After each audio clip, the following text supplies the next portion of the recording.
Hello folks, this is Steve A.B.4L. I want to show you something. You remember about a week ago, I pulled in here to show you a huge tall crane that was at least 70 feet.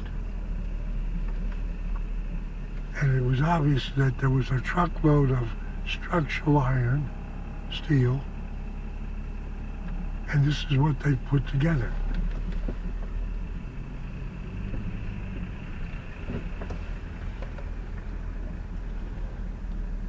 So we're seeing it's an extension of the existing building, or it's right up against it. Could be right at the property line. I don't think it's actually attached to it.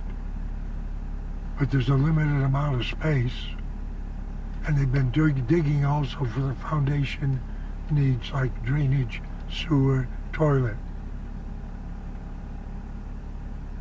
Pretty nice. Now that was prefabricated.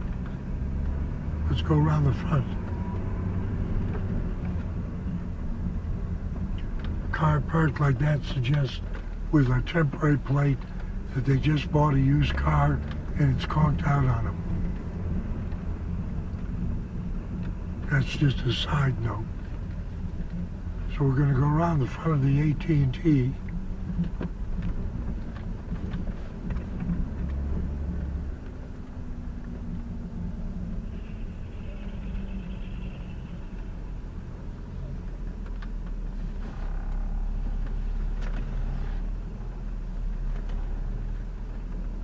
So that's a view of the structure from this side. It's not complete yet. They're still working on it.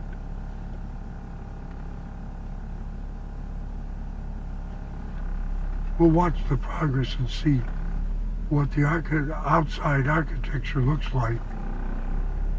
You can see the mattress warehouse looks different than the AT&T. So I'm just being nosy.